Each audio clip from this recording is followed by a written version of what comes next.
S'il vous plaît, on va commencer. Asseyez-vous. Merci. Okay, thank you for your patience. So once again, I'd like to welcome on stage Mr. Aurélien Abganonsi. You are Foreign Affairs Minister and Cooperation Minister for Benin. Welcome. We have also Madame Patricia Balbuena Palacios, Culture Minister from Peru. Mr. Alain Claude Billy Benzi, Minister of State and Minister of Sports and Culture, and also overseeing tourism for Gabon. And we also have Monsieur Gattas Kouri, second from the end, Culture Minister from Lebanon. Thank you all for being with us today for the second ministerial panel. Now, as with the last panel, we're going to ask one question of each panelist and leave hopefully 15-20 minutes at the end for a more general discussion. Can you all hear? Have you the necessary translation? Very good. So we'll start with Monsieur Aurélien Abganonsi. Je vais poser les questions d'abord en français et puis vous répondez dans la langue que vous voulez. Trésor du Palais des Rois d'Abornay, butin de guerre du général Dodds, chef d'œuvre des collections du musée du Quai Branly, le trône du roi Behenzan et les autres objets qui l'accompagnent ont changé de statut au cours du temps. Quel futur destin leur prédisez-vous et quel rôle comptez-vous voir les futurs musées du Bénin jouer dans une perception plus large de votre politique culturelle?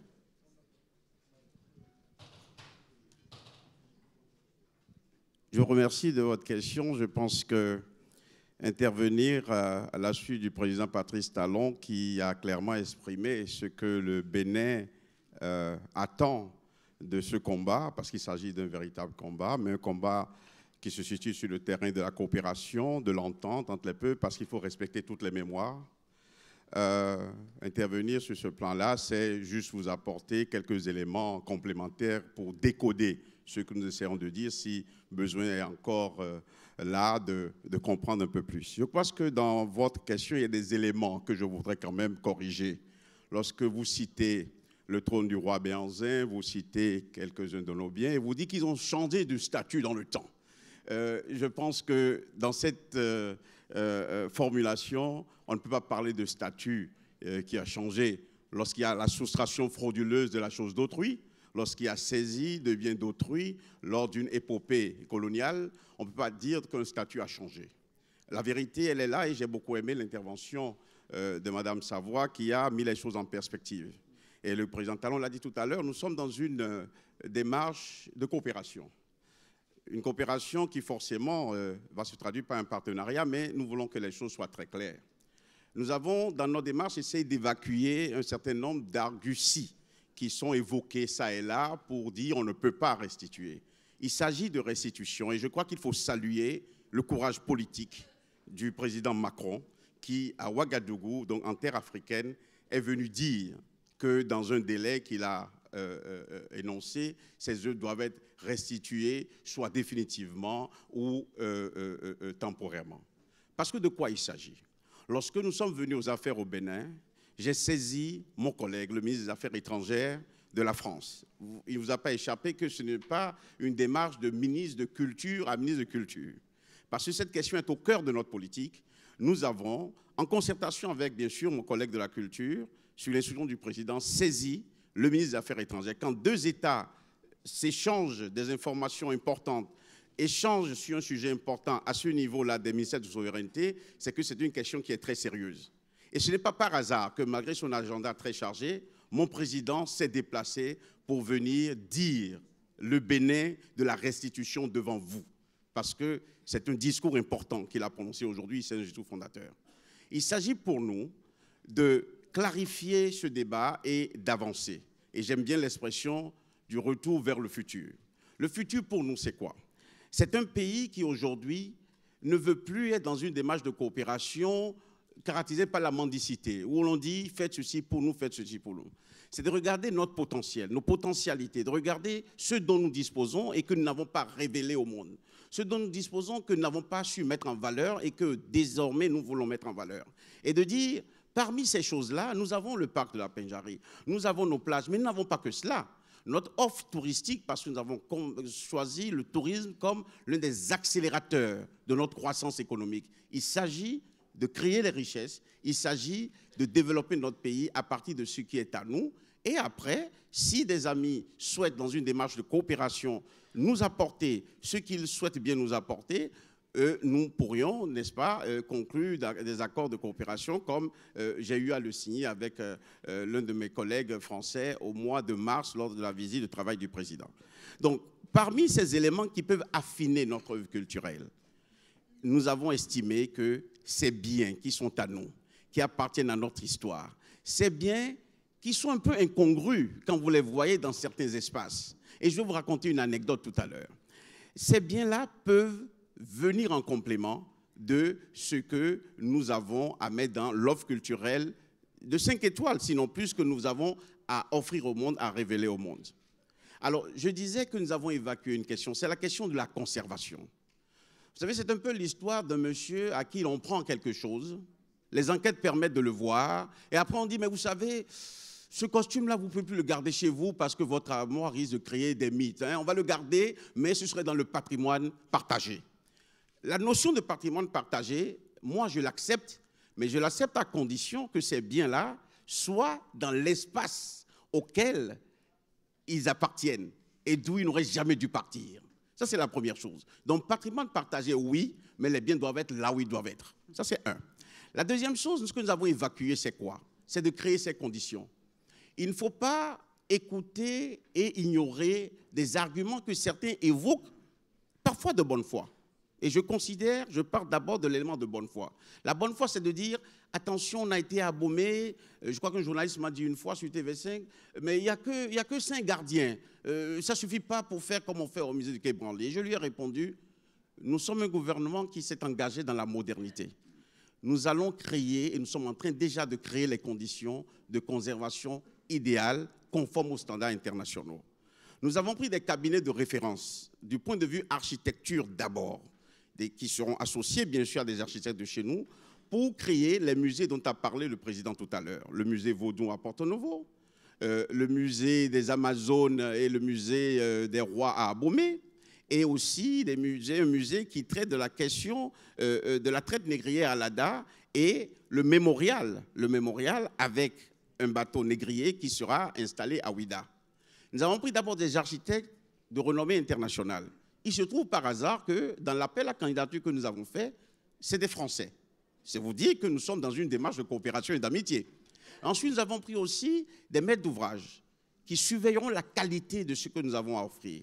Et nous avons pris des cabinets de référence que je ne voudrais pas citer ici, parce que ce n'est pas un lieu de publicité, pour que ces espaces que nous aménageons, ces espaces qui seront de qualité égale ou parfois supérieure à des espaces qui sont dans l'hémisphère nord, puissent permettre de recevoir ces œuvres, puissent permettre ce retour vers le futur, parce que le futur que nous voulons décliner, c'est un futur de développement. C'est un futur où nous partons de ce qui est à nous pour nous ouvrir, pour nous offrir au monde. Et nous sommes tout à fait ouverts, et les échanges entre le président Emmanuel Macron et le président Patrice Talon ont porté sur ces sujets-là. Nous sommes tout à fait ouverts à de grandes expositions itinérantes. Nous exposerons ces œuvres que nous aurons récupérées. Nous pourrions revenir les exposer à Paris, nous les exposerons à Berlin, à Tokyo, pourquoi pas à Washington. Parce que le Bénin reste aujourd'hui un pays complètement ouvert, un pays qui pense qu'effectivement, c'est dans une démarche de coopération, une démarche d'échange, une démarche qui respecte, et je l'ai indiqué tout à l'heure, toutes les mémoires que l'on pourrait arriver, et Mme Nissen l'a bien dit tout à l'heure, à un système qui contribue à la paix. Nous sommes dans une maison des Nations Unies, nous sommes dans une maison où le mot d'ordre, c'est la paix. Et Madame la directrice générale, lorsque dans l'acte constitutif de votre organisation, on dit que les guerres naissant dans l'esprit des hommes, c'est dans l'esprit des hommes qu'il faut ériger les défenses de la paix, restituer les œuvres, faire en sorte qu'elles puissent circuler, accepter la définition de patrimoine mondial, mais dans l'acception que j'ai précisée tout à l'heure au nom du Bénin, à la suite de mon président, c'est élever des défenses de paix dans l'esprit et dans la tête des hommes et pour éviter les violences futures. Profitons du moment où, à Paris, à Cotonou, il y a des personnes très raisonnables, des personnes ouvertes vers le futur. N'attendons pas que ce soit dans 20 ans, 40 ans, que Mme Savoie puisse dire « Oh, mais j'ai évoqué cette question et on n'a pas pu régler le problème ». Faisons en sorte que ce soit maintenant. Et c'est dans ce pays qu'un président a écrit « C'est ici et maintenant qu'il faut s'organiser pour la restitution des œuvres en toute amitié, en partenariat, en fraternité, parce que le Bénin, voyez-vous, est un pays de paix, un pays d'amitié. Je vous remercie. Merci beaucoup, Monsieur Abganansi. Alors, on va passer, we're going to go now to Monsieur Gatas Kouri, Culture Minister of Lebanon. Je vais poser les questions d'abord en français et ensuite en anglais. Après 50 ans d'absence, les sculptures du temple phénicien d'Eshmoun sont désormais exposées au Musée national de Beyrouth. Qu'est-ce qui a permis de faire aboutir cette négociation avec les États-Unis en 2018? So we're looking specifically at the case of the Phoenician temple of Eshmoun and negotiations with the US, which saw in 2018 a breakthrough of some kind. So perhaps you can tell us a little bit about that. Thank you. First of all, I would like to talk about this case as a case of international cooperation between countries, and that the law was withheld, and the UNESCO Convention of 1970 was applied. The first attention for us came through Thomas Campbell, who was the CEO and president of the Met Museum in New York, who has noticed an artifact, actually a bull's head, a marble bull's head, that he thought that was looted, and it came from Eshmoun Temple in Lebanon. He contacted us in December 2016, after which the DGA in my country took due diligence and found out that it was really looted from Lebanon during the civil war from a store that we had in Byblos city with several other artifacts, and it took its way apparently, and it ended up in New York through a private collector who has exposed this private collection in the Met Museum. So we immediately asked the Met Museum to restore, to repatriate this artifact, and we produced documents and archives that we had in our belonging that proves that this was part of the Eshmoun discoveries, and it belongs to Lebanon. Obviously, we also informed the American Embassy, and the American Embassy also informed the FBI about all these proceedings, and we found a great cooperation from the American Embassy and from the American authorities. To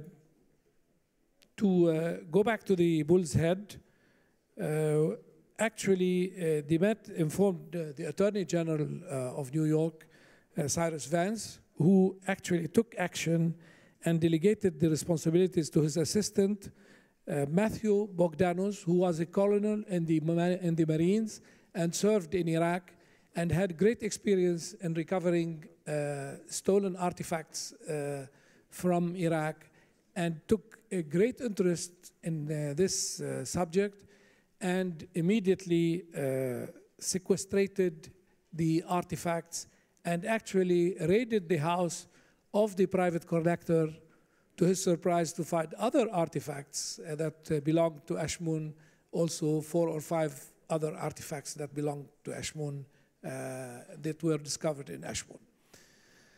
After that, we had to go into a struggle with the client. The client, who was a private collector, filed a case against us in the civil courts in the United States, claiming that we do not own these artifacts.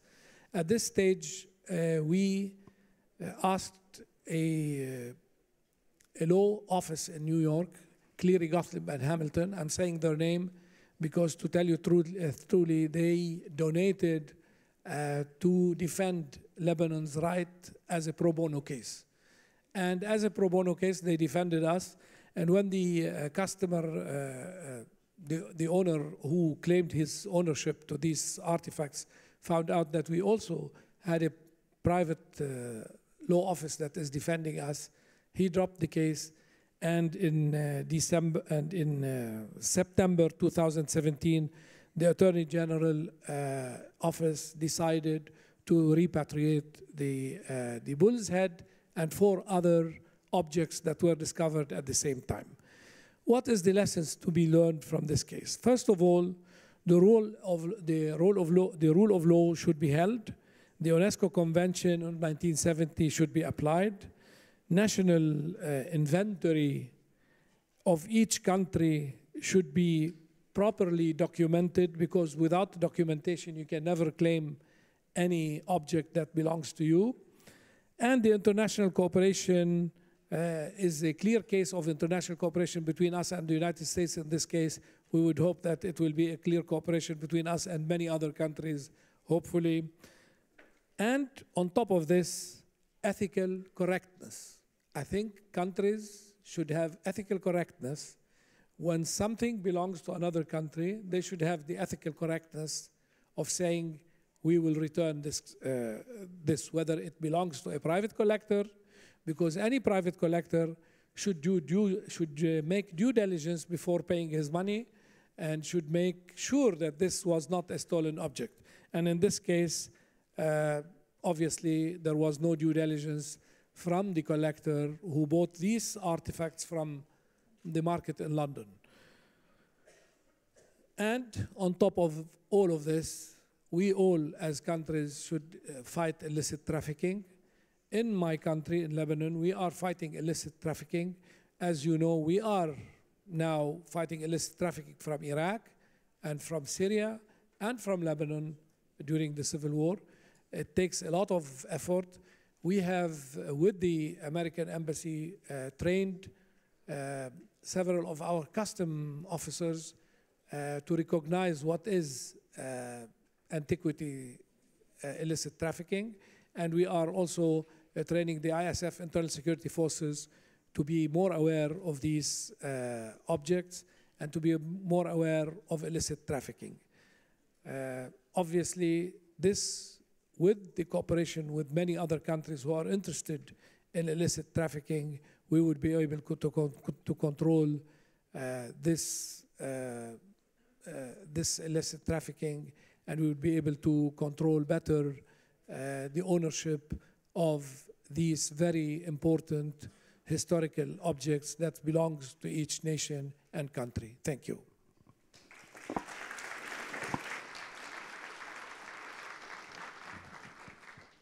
Thank you very much, Mr. Khoury. Now we'll move to Monsieur Alain-Claude Bilibenzi, ministre des Sports et de la Culture chargé du tourisme au Gabon. Alors, la question pour vous, monsieur, le Gabon s'engage dans une nouvelle dynamique de conservation de ces objets culturels avec la réhabilitation du Musée national des arts et des traditions du Gabon. Comment votre pays envisage-t-il de positionner cette institution dans le débat sur la circulation des biens culturels? Bien, merci. Je voudrais remercier la directrice générale de l'UNESCO, Madame Azoulay, pour l'initiative de cette rencontre qui permet d'aller plus loin sur le débat qui a été posé et sur lequel ce matin, Madame Bénédicte Savoie a pris une position très claire. Et nous espérons que cette position, qui est tout à fait claire de la part d'un scientifique, va aider à accélérer le processus de restitution, parce que c'est bien de cela qu'il s'agit. La circulation ne peut avoir lieu que dans la mesure où le bien est identifié et son propriétaire reconnu, mais de part et d'autre. Et à ce moment-là, on peut tout à fait autoriser la circulation. C'est exactement le phénomène qui se produit aujourd'hui avec le monde du numérique et de l'Internet, où chacun a accès à la connaissance, mais chacun sait exactement qui est propriétaire, qui est détenteur des droits. Et de ce point de vue, il ne peut pas y avoir de circulation sans identification claire et sans propriété. Sur la question que vous posez, il est bien évident que de notre point de vue, mais c'est communément partagé, les musées sont des outils pas seulement de conservation de la mémoire, mais aussi de transmission de ces mémoires.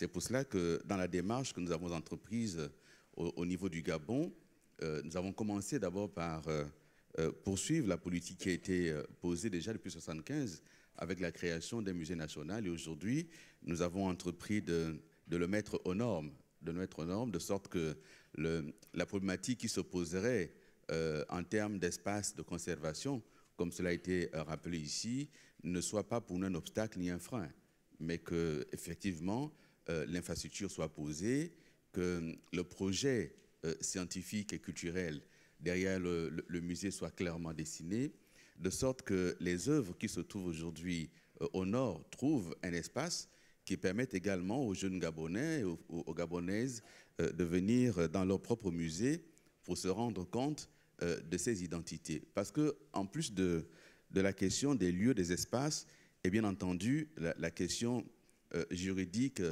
de la conservation, de la protection, la question réglementaire, il y a bien entendu la conception que nous avons, nous, de cette question. Nous parlons du musée des arts, nous ajoutons des rites et des traditions. Parce que bien entendu, ces pièces sont attachées à des rites, sont attachées à des traditions, et que ces traditions vivent aujourd'hui, mais elles vivent désormais sans les pièces qui en ont été, à défaut d'avoir été des vecteurs, du moins les pièces qui ont permis leur création. Il s'agit donc pour nous de faire en sorte que ce musée des arts, des rites et traditions soit un espace non seulement où on va conserver, mais on va également restaurer les mémoires. Il s'agit de les restaurer. D'où ce travail que nous faisons aujourd'hui ne peut pas être séparé de la question des mémoires et des identités, donc de la question de l'histoire. Il est important que cette question soit posée, la question de la restauration, de la reconstruction des identités et des mémoires. Ensuite, se pose la problématique claire des enjeux de développement liés à la question des musées et en lien avec le tourisme, comme le Bénin l'a parfaitement décrit. Lorsqu'il y a eu récemment une exposition au musée du Quai Branly, l'exposition sur les forêts natales, nous sommes venus visiter cette exposition. On va dire près de 80% des pièces exposées étaient d'origine du Gabon. Les pièces du Gabon sont connues à travers le monde, les reliquaires Kota, le Biérifang et d'autres pièces très connues, Tsogo, Pounou, etc. Qu'un jeune Gabonais soit contraint, pour voir ces pièces, de trouver un billet d'avion pour venir à Paris, de payer son séjour à l'hôtel, de se déplacer pour aller dans un musée qu'il faut payer également pour voir des pièces qui sont des pièces qui racontent ces rites, ces histoires et ces traditions. Nous trouvons que si aujourd'hui on peut effectivement parler de restitution, cette restitution se fait dans un contexte où on amène également du développement à nos pays. Parce que ce serait le chemin inverse pour les habitants du Nord qui viendraient donc au Bénin, au Gabon, au Mali, pour visiter dans nos musées ces pièces. Mais dans le même temps, si la restitution se fait de sorte qu'on n'arrive pas à s'ouvrir, cette restitution ne serait pas utile. Il s'agit donc de restituer, de permettre la circulation. D'où il serait peut-être possible que l'UNESCO dispose d'un fichier des œuvres majeures, de leur traçabilité, pour en faciliter la circulation. À défaut d'avoir un gendarme qui régulerait, peut-être que l'UNESCO pourrait être l'institution qui aiderait à disposer de ce fichier des œuvres majeures pour en faciliter la circulation. Dans la démarche qui a été la nôtre, c'est également d'accélérer la coopération.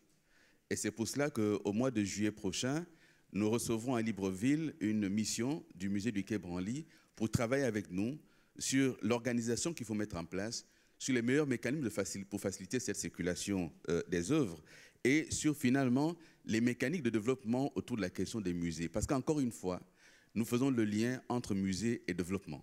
Il s'agit pour nous d'un enjeu de développement pour nos populations, pour le tourisme et finalement pour nos pays. Le dernier sujet que je voulais mettre sur la table, c'est la question de la distinction que l'on veut faire entre les collections détenues par des États ou des organismes publics et les collections dites privées. Dans la mesure où ces échanges auraient été faits sans des contextes de réglementation clairement établis, avec une législation où effectivement celui qui aurait cédé la céder dans des formes requises, nous serions donc là en position de ce que l'on pourrait désormais appeler des biens mal acquis, dans l'autre sens. Il s'agit donc de mettre en place des mécanismes pour qu'en retour, ces biens, même dans le contexte où elles seraient entre les mains de collectionneurs privés, qu'on aille regarder dans quelles conditions ces biens auraient été acquis. Et donc, évitons que dans le domaine des œuvres ici, ne se pose à rebours la question des biens mal acquis, de sorte qu'effectivement, nous parvenions à cette bonne circulation des œuvres. Je vous remercie.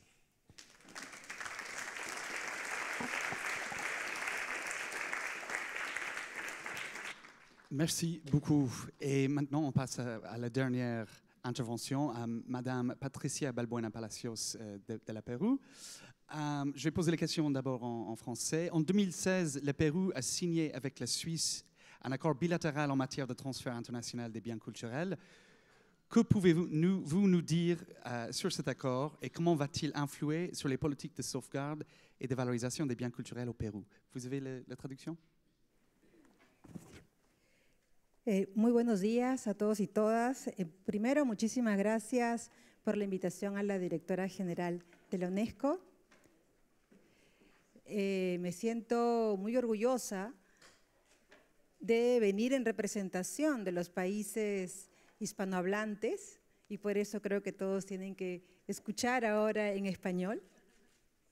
En segundo lugar, resaltar la importancia justamente de Perú como país, digamos, latinoamericano, que no solamente está en esta discusión alrededor de la repatriación. Y creo que antes de responder la pregunta, quisiera señalar que este problema del cual estamos hoy día discutiendo no es un problema que solo se remonta al tema del periodo de la colonia y cuando fuimos, digamos, con países colonizados, y a décadas atrás, sino que estamos hablando de un problema que sucede hoy.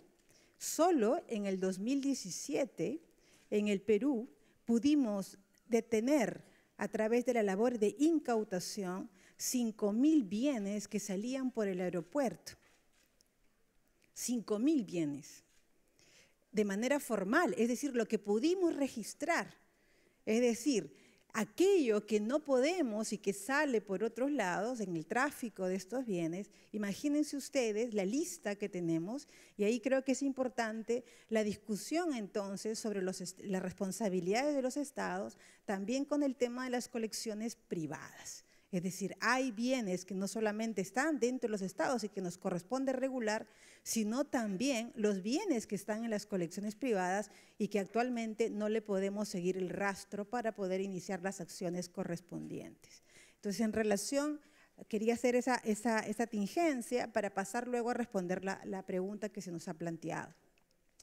En junio del 2016, Perú firmó un acuerdo con el Consejo Federal Suizo que quisiera destacar acá primero la premisa de ese acuerdo. Y la premisa de ese acuerdo es el reconocimiento de ambos estados sobre el peligro que significa para el patrimonio, para el patrimonio cultural de la humanidad el robo, el saqueo, así como la importación y la exportación ilegal de bienes culturales. Esa es la premisa, creo yo, importante de este acuerdo y la que nos permitió entonces definir los arreglos institucionales entre ambos países.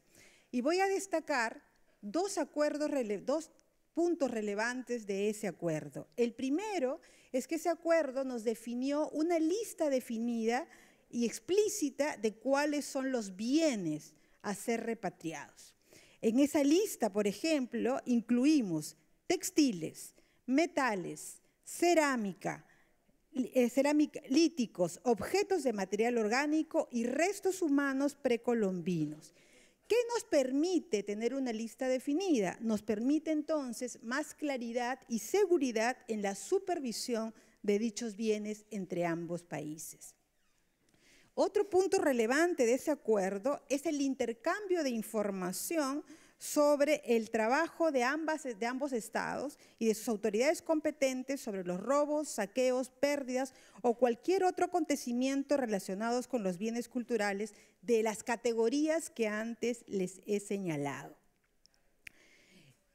Y quisiera también destacar que un punto relevante de este acuerdo entre estados es esta voluntad explícita para garantizar el diálogo entre ambos estados en un diálogo armónico que nos ha permitido, como resultado de ese acuerdo, que a la fecha, desde junio del 2016 a mayo, ya estamos junio del 2018, hemos logrado repatriar 66 bienes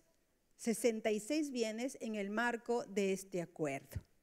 Entonces, quisiera destacar que el acuerdo entre estados, digamos, nos ha permitido bajo esta premisa y bajo la definición clara de estas reglas, la posibilidad, digamos, rápida e inmediata y no tan lenta, digamos, como podemos ver en otras dinámicas con otros estados, poder haber hecho posible que 66 bienes vuelvan a casa. Gracias.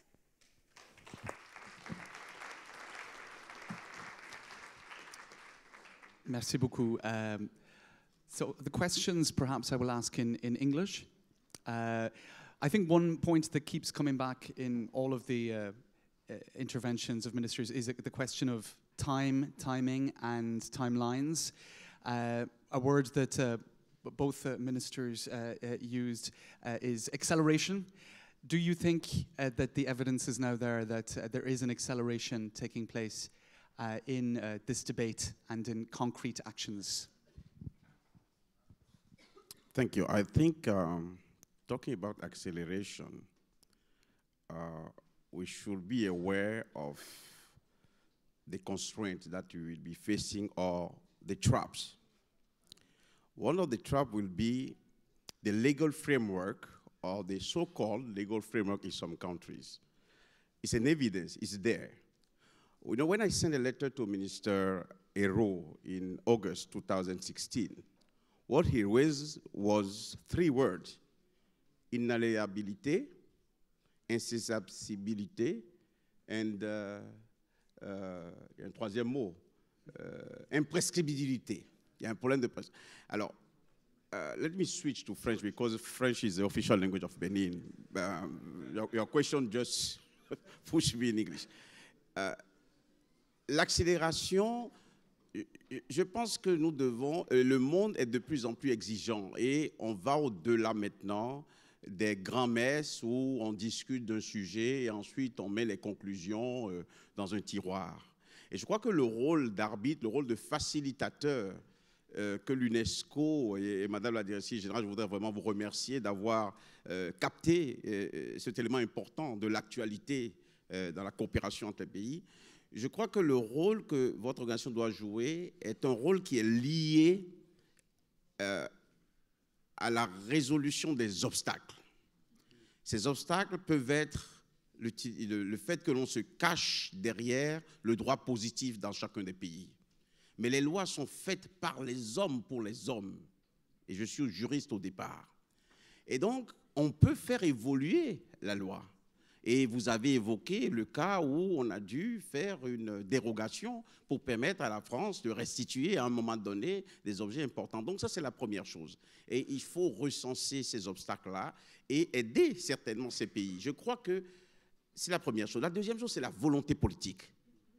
Ce n'est pas n'importe quoi quand un président de la République française dit « on va le faire ». Ça change totalement le débat. Et lorsque Stéphane Martin s'est rendu, le président du Quai Branly s'est rendu à Cotonou il y a quelques mois, juste après la visite du président Talon ici, et il a dit clairement, le fait qu'il y ait maintenant cette volonté politique au nord comme au sud, donc l'accélération est donnée déjà, je crois que le là est donné déjà par les politiques. Il faudrait maintenant que les scientifiques, et je crois qu'on a eu une démonstration extraordinaire par l'intervention de Madame Bénédicte Savoie, et je crois qu'on doit l'applaudir, hein, je ne suis pas un impresario, mais je crois qu'on doit vous applaudir pour ce que vous avez dit encore aujourd'hui. Les scientifiques sont d'accord, et ceux qui sont entre les politiques de haut niveau que sont le chef d'État et les scientifiques, c'est-à-dire les ministres, sont convaincus. Et aujourd'hui, on a de plus en plus de ministres qui sont au fait de ces questions-là. Le président Talon n'est pas venu avec un seul ministre, je suis là avec mon collègue Oswald Omeki, qui est le ministre de la Culture, du Tourisme et des Sports. Retenez tourisme et culture. Vous voyez? Donc, il y a aussi le fait d'identifier les acteurs qui peuvent faciliter la chose. Et je voudrais évoquer un autre cas, Madame la Directrice Générale. C'est la question des collections privées. Vous savez, nous avons approché, parce que ce n'était pas seulement les militaires qui repartaient, ce n'était pas seulement le général Dodds qui a ramassé des choses à Abomey, à Tchoukpa, à Ouawida, mais il y avait aussi les églises, de bonne ou de mauvaise foi. On convertit quelqu'un, il dit « je vous amène tout ce qu'il y a chez moi ». Et il donne à l'église. C'est ce que m'a dit un curé. Mais certains curés étaient collectionneurs. Et lorsque nous sommes rentrés en dialogue avec la conférence épiscopale de notre pays, et que nous avons approché informellement certains dignitaires des missions africaines de Lyon, des SMA, certains ont dit « nous sommes favorables à accompagner un tel mouvement si les lois du pays ne nous créent pas des problèmes ». Donc, tout tient dans la résolution de ces obstacles juridiques, mais aussi, il nous faut trouver un moyen pour maintenir cette flamme-là, parce que c'est une nouvelle flamme. Amadou Makhtarmbo l'avait allumée, on l'a éteinte. Et j'ai bien aimé ce que vous avez sorti des archives de Jiquel qui dit, bon, les sujets dont on n'ose pas parler. Je parlais d'une anecdote tout à l'heure. Je me suis rendu au musée du Quai Branly déjà au moins 3 fois. La deuxième fois, j'ai préféré aller seul, pas d'accompagnement, pas de collaborateur, tout et tout. Un dimanche après-midi, j'ai déjeuné au demeurant par là et puis je suis descendu. Ouais, je fais un peu de publicité quand même pour la gastronomie française. Et puis, une famille visitait le musée et j'ai vu un jeune garçon qui était avec ses parents et qui a été frappé par le beau trône du roi Guézo. C'est un trône qui est grand, qui est haut, qui permet de faire ce qu'on appelle la cérémonie de l'Ato dans le royaume d'Abomey, du Danromé. Et il demandait à son père, je crois qu'il devait être un intellectuel, c'est un érudit, en fait, c'était quelqu'un qui était d'un certain niveau. Il demandait à son père, mais pourquoi ce trône est ici? Puisque le guide a expliqué l'importance, le côté sacré, tout et tout. Et le monsieur très honnête lui a dit, oh, après la colonisation, les gens l'ont ramené. Il dit, mais maintenant, ce n'est plus la colonisation. On doit le rendre, on doit le ramener là-bas. Et il a ajouté quelque chose qui m'a beaucoup frappé. Il dit, mais peut-être que ça peut porter malheur si on le garde ici. C'était ça mon anecdote. Donc il y a des égrégores qui sont liés à ces choses-là. Il n'y aura pas de malheur sur la France. La France, c'est un pays ami. Mais je pense qu'il y a toutes ces dimensions-là et l'UNESCO, pour moi, est l'acteur indiqué pour recenser, en appui au travail que Bénédicte Savoie et Felwine Sarr vont faire, pour recenser tous ces obstacles-là. Et c'est en les éliminant un à un qu'on peut accélérer le processus. Mais de grâce, ne laissons pas la flamme à nouveau s'éteindre. En tout cas, je peux vous assurer que pour le gouvernement du Bénin, et en ce qui nous concerne, nous n'abandonnerons jamais et ne laisserons pas cette flamme s'éteindre. C'est clair. Merci beaucoup. Pour moi, ce qui me frappe, en tout cas, une des choses qui me frappe, c'est tout le monde, énormément de personnes mentionnent l'intervention au début des événements aujourd'hui de Bénédicte Savoie, qui fait partie, je pense qu'on est, la majorité d'entre nous, au courant d'une comité de 2 personnes qui vont rendre un rapport, vous, Madame Savoie, avec Felwine Sarr, qui est une écrivaine sénégalaise, d'ici le mois de novembre. Donc, on a eu le discours de Ouagadougou novembre dernier et on aura ce rapport novembre cette année. Donc, je pense qu'on peut parler d'une accélération, là, si on parle d'un délai d'1 an entre un discours et un rapport, et ensuite, j'imagine, des actions concrètes. On va voir, évidemment. Mais est-ce que vous avez des remarques à faire sur ce rapport que va rendre Madame Savoie à Monsieur Macron, Monsieur le Président? Il me semble utile qu'effectivement nous parvenions à saisir le temps très court et le sens de l'histoire. L'histoire s'accélère, ça va très vite. Le débat qui est porté aujourd'hui, il vaudrait mieux que nous parvenions à le résoudre dans des cénacles comme celui-ci plutôt que par la rue. Parce que si jamais la rue a le sentiment que nous traînons en longueur, que nous allons d'obstacle en obstacle, de condition en condition, on aura le sentiment qu'il y a volonté de ne pas accélérer. L'accélération ici, c'est à la fois le sens de l'histoire qu'il faut saisir, mais également les contraintes politiques qui peuvent naître d'une non-exécution rapide des décisions qui sont prises. Et donc, faisons en sorte que la rue n'ait pas à se saisir de ce dossier et que les gouvernements n'agissent pas sous pression de la rue autour de ce dossier qui est emblématique, qui est symbolique et qui, naturellement, s'il est mal géré, peut rendre compte de la difficulté de la coopération entre le Nord et le Sud. Mais s'il est bien géré, on va dans une meilleure coopération parce qu'on touche là à l'âme des peuples. Nous ne parlons pas d'autre chose. Nous ne parlons pas de biens matériels, nous parlons de l'âme des peuples. Il est utile de saisir le sens de l'histoire. Merci. Merci beaucoup. Madame, vous voulez dire quelque chose?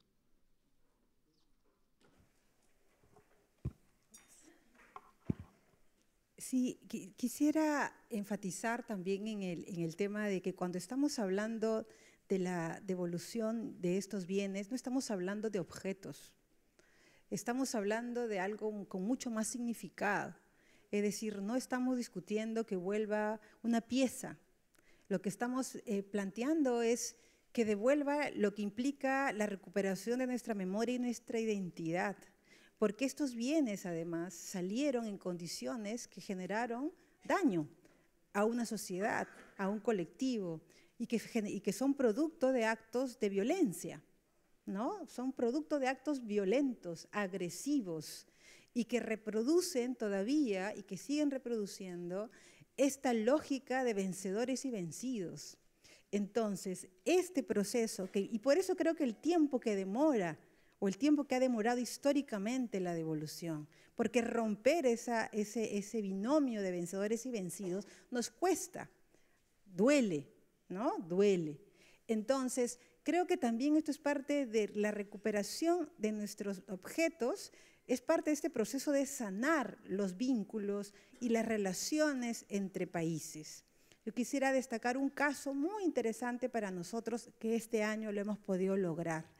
Logramos recuperar 800 libros que ahora están en nuestra biblioteca, que fueron producto de un saqueo de la guerra con un país hermano, que se queda en nuestra memoria y que se reproduce en nuestra memoria y que refleja una aparente permanente tensión entre países, pero cuya devolución, digamos, 800 libros que fueron producto, ¿no es cierto?, de una guerra, y que cuando son devueltos implica el inicio de un proceso que ya implica la vocación del diálogo por recuperar y por sanar heridas, ¿no? Heridas que quedaron y que todavía están presentes. Entonces creo que más allá del tema burocrático, del tema legal, del tema normativo, lo que hay también es una gran resistencia para vencer estas polarizaciones y estas, digamos, ¿no?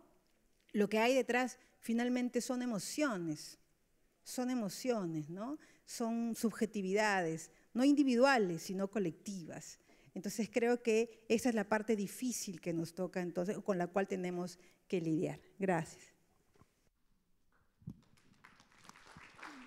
Thank you very much. I think we have time just for maybe one final question for Mr. Khoury, because we're running out of time.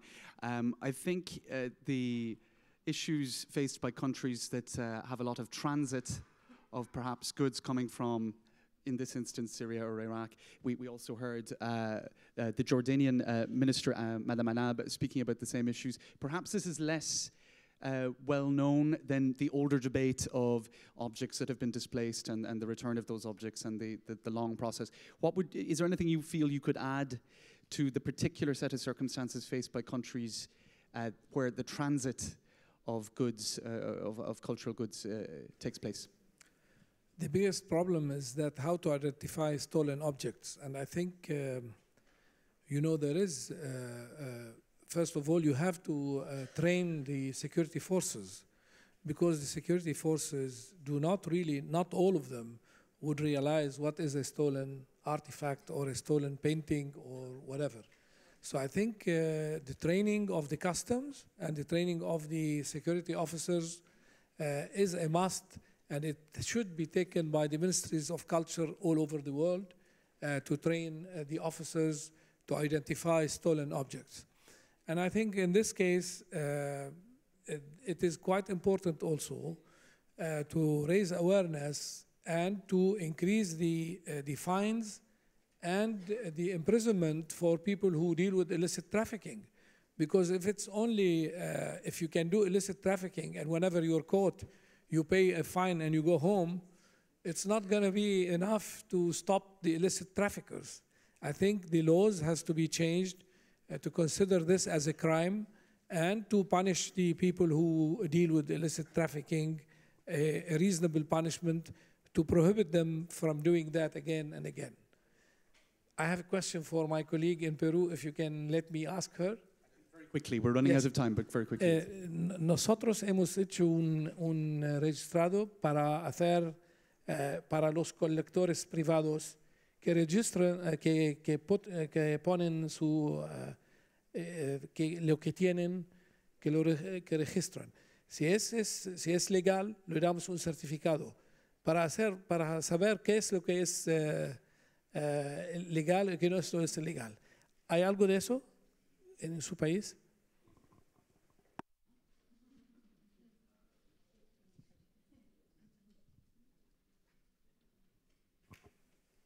Qué gusto que tener un colega que habla español. Sí, nosotros estamos trabajando, tenemos en los coleccionistas privados un registro que nos permita, digamos, identificar los bienes y estamos trabajando para digitalizarlos. Pero uno de los temas también relevantes es que el actor privado que más bienes tiene y que no registra son las iglesias, ¿no? Son las iglesias. Y difícilmente, ¿no?, las iglesias tienen este registro, lo cual nos dificulta, por ejemplo, la protección. Y ahí hay un caso que tenemos muy importante, que son las pinturas coloniales del siglo XVII que tenemos y que están en todas nuestras iglesias locales y que finalmente hay un tráfico muy grande, pero que no podemos registrarla porque justamente quien la protege o quien la tiene no la ha registrado. Entonces ahí tenemos que avanzar con actores, con coleccionistas, pero principalmente con actores como la iglesia, ¿no? Thank you very much to our four ministers for participating. I think it's just some concluding remarks, if I may. It's a very vast and technical debate that goes from the private sphere, private collectors to public museums, from goods that were displaced many centuries ago to goods that are being pillaged, I suppose, in war situations right now. So it's an extremely vast debate, and I suppose all the more reason for forums such as this, where all of the different points of view are heard and exchanged and some sort of common ground is found, so that those famous guidelines can be elaborated on and concrete actions take place, because I think that's what everybody is hoping for in an accelerated manner. So the roundtables will continue at 3 p.m. Ça reprend à 15 heures avec plutôt des panels d'experts. Donc pour le moment, c'est la pause déjeuner. Merci beaucoup. Merci à tout le monde.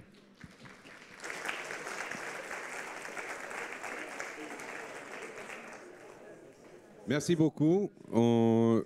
Pour les personnes qui reviennent à 3 heures, à 2h30, il va y avoir un café. Et on va essayer de résoudre tous les problèmes techniques. Merci.